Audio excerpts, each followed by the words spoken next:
would be a humane way Treat them like a creature that has the capacity to suffer.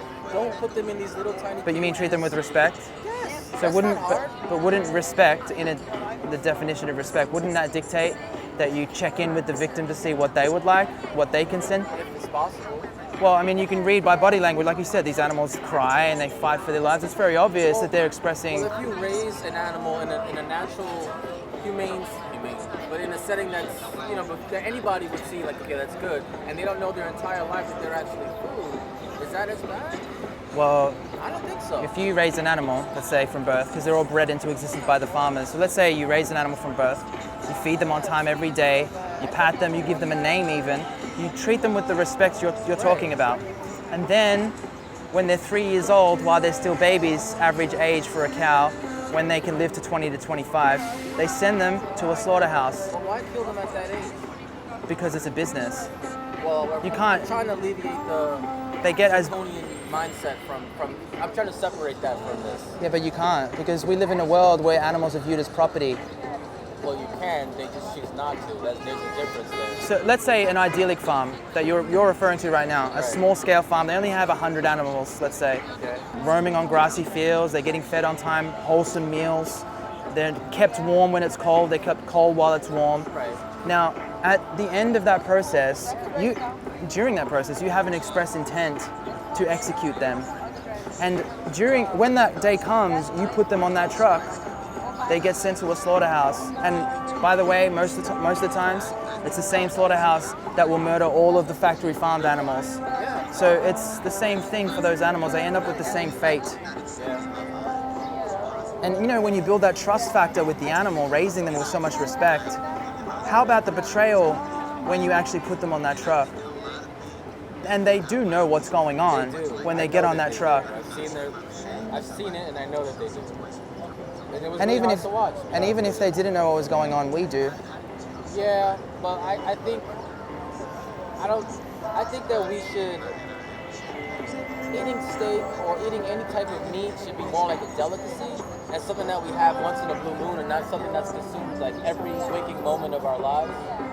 So I'm not. You think you could be healthy as a vegan? Of course, it's probably healthier. Our bodies are more attuned to eating that kind of. So you don't think you need to eat animal products for health? No. So what's the reason you do it? Is it for taste?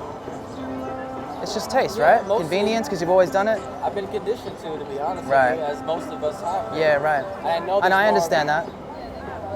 Nutritional benefits to being our bodies are designed for that. Let's be honest. Like every carnivore on the planet has really short intestinal tracts because you want to. You know about that, right? I know a lot No, about that's a lot good of that things. you know that. A lot of people don't know that, I though. know a lot about a lot of things. I saw a whole what was that TED talk about it. Yeah. It's proven through biology. Like every carnivore has a short digestive period to push the meat out of their body. So what you're saying is we're not only going against our morality, we're going against our physiology. Yeah.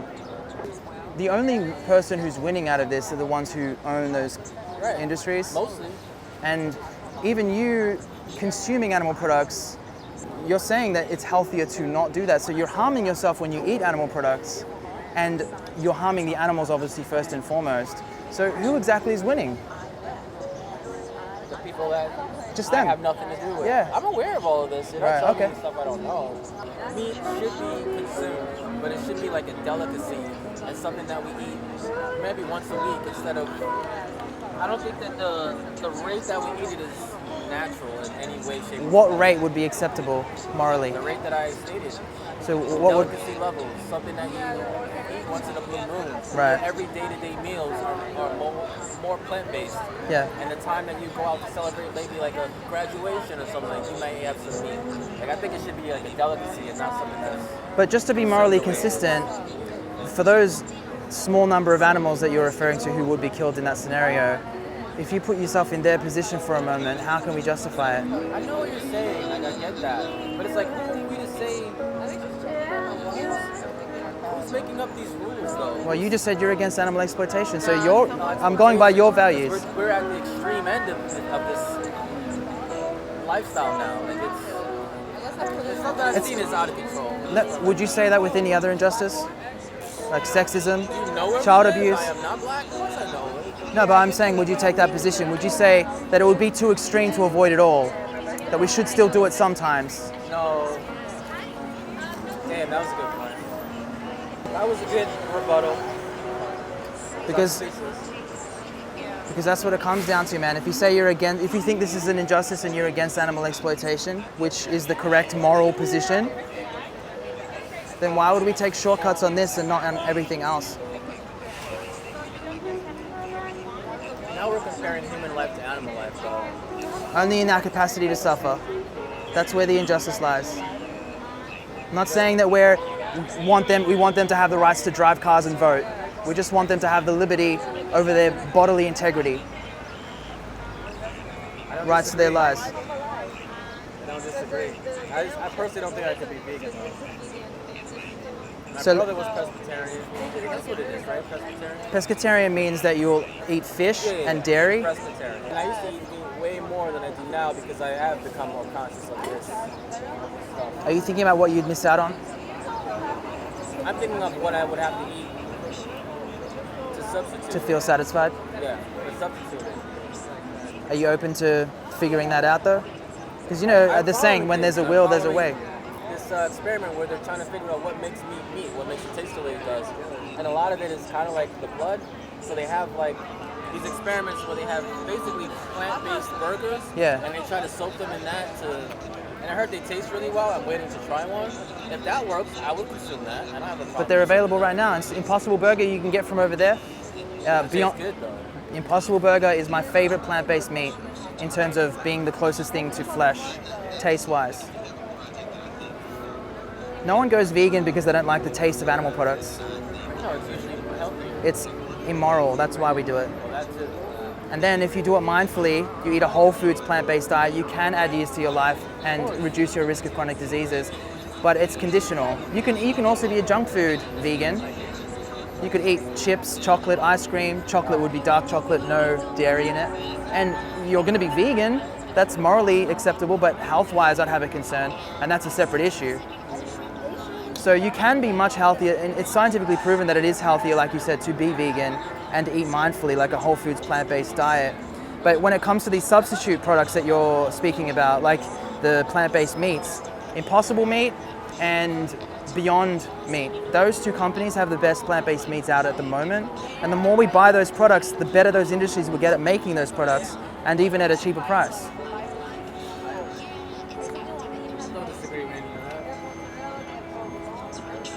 I know that this stuff is messed up, but I just feel like in our climate and what's going on right now, I think we have bigger problems, to be honest with you. If humans can't even respect humans, trying to get them to respect animals. All right, that's interesting that you said that, because this is the first form of discrimination that we're ever taught. Just think about that for a moment. When you're born, your parents from birth will tell you to be kind to dogs, to be kind to cats, to squirrels, chipmunks, dolphins. And this and that. I know what you're saying. So when we learn that form of discrimination, we grow up confused. We then allow discrimination into our moral system.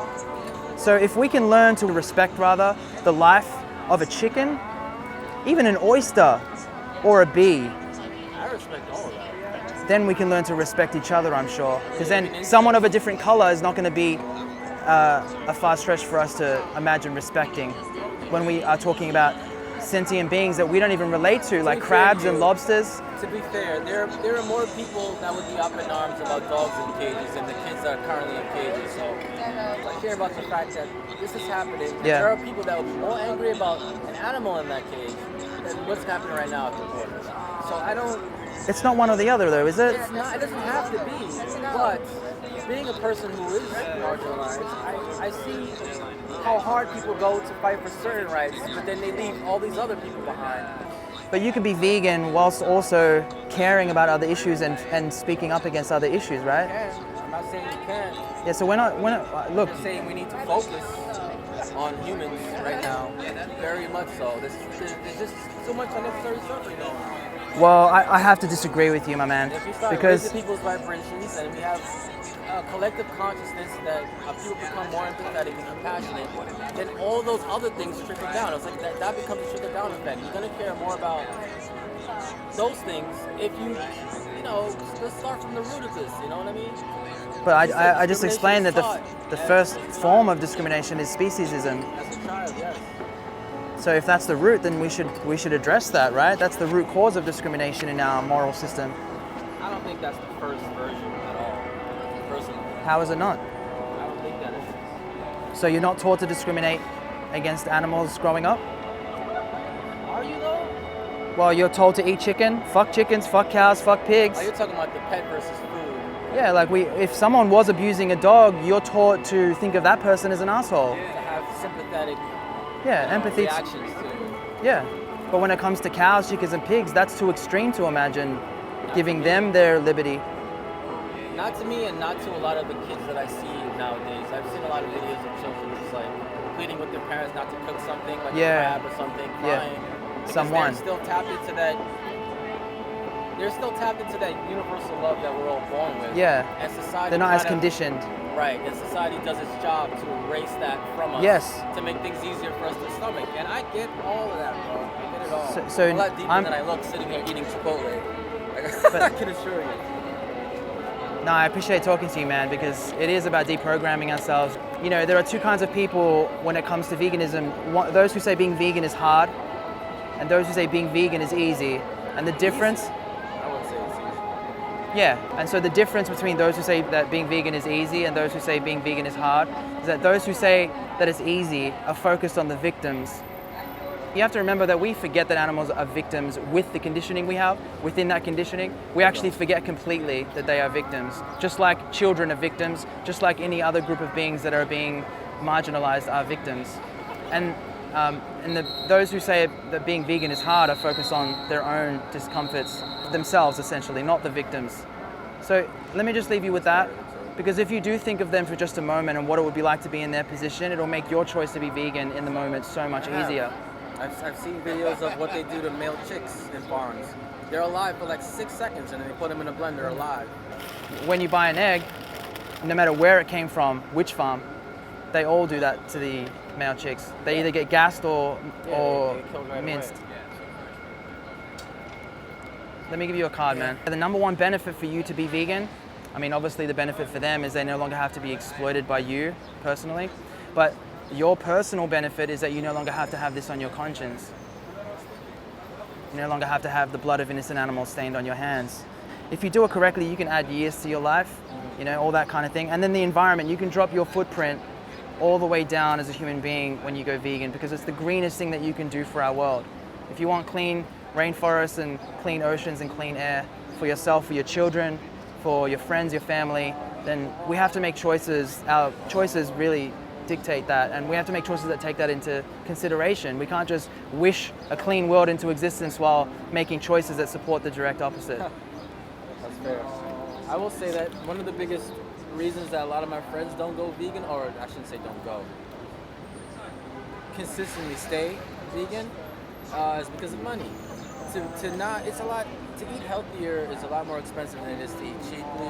You know what I'm trying to say. Yeah. It's expensive to be vegan. Not necessarily though, that's a misconception. So rice, beans, greens, bananas, they're the cheapest foods on the planet. That's why the most impoverished nations, they eat a very simple plant-based diet and they don't have access to animal products for the most part. So it's actually cheaper to be vegan, but it's a choice on what you eat. If you choose blueberries in the supermarket, that's going to be more expensive than bananas. So you do have a choice on what plants you eat and which restaurants you eat at. Just like with non-vegan restaurants and non-vegan food, there's more expensive places than others. Dominion is the most extensive coverage of animal exploitation around the world. It was released just last year, so it's recent. And that speech is why I went vegan, if you're interested to know that. The best speech you will ever hear. Before watching that guy speak, I could never imagine myself being vegan. I never even thought about it. After watching that speech, I couldn't imagine not being vegan. It just made too much sense. I wonder if I saw a clip from that. His name's Gary Yourofsky. He's from Detroit. I might have. Check him out, man. It's really powerful shit. If you're not yet convinced, Sounds familiar. I don't disagree with none of your points, really. I just wish that people can focus on people as well, because I think that's... but you really can do that, polarized right? about it. You can go I vegan do and what I focus can on do. people. Yeah, but... By the way, it's a lot upsetting. of us, we're animal rights activists during this campaign, but a lot of vegans do participate in human rights actions as well. We do give a fuck about other issues, about environmental issues. We're not out here to take away from human rights, but I also need to tell you that human beings are not the most oppressed group of beings on this planet. The animals are. They have been enslaved and oppressed longer than any other group of beings, and they're still being oppressed to this day. And the extent of their oppression is beyond anything we can even imagine. Do you know how many animals every year we oppress for meat, dairy, and eggs? Probably billions. Just those 3 industries. It's actually beyond billions. It's 3 trillion, and that's a conservative estimate. 3 trillion animals, considering all the marine animals as well. So this is meat, dairy, and eggs only. I'm not even getting into labs, zoos, leather. I'm not getting into any of those industries. Okay? 3 trillion is staggering. When you think of it, we only have 7 billion humans. There's 1,000 billion in 1 trillion. 3 trillion animals every year. That's every year. That means in one day, just one day alone, there is more bloodshed that we inflict upon non-human animals than in all of the wars carried out in human history against humans. So I'm just saying, man, like, this is a relevant justice issue that we need to engage in ending. And all you have to do is be vegan, which is a non-action. It just means you're not participating in this anymore. Our website on the top there, just so you know, you can get more information and you can do make more of an informed choice. But it was good to talk to you, man. Yeah, man, it's a pleasure. I guess I chose a funny place to eat my Chipotle, but hey, it was divine intervention. Possibly. Yeah. I do believe the universe does things like that. Yeah. What's your name? My name is Tekla. Tekla. Nice to meet you, Tekla. Nice to I'm meet Paul. you. What's your name? Paul. Yeah. Nice to meet you. Appreciate you, man. Thanks for the conversation. Yeah. Much love.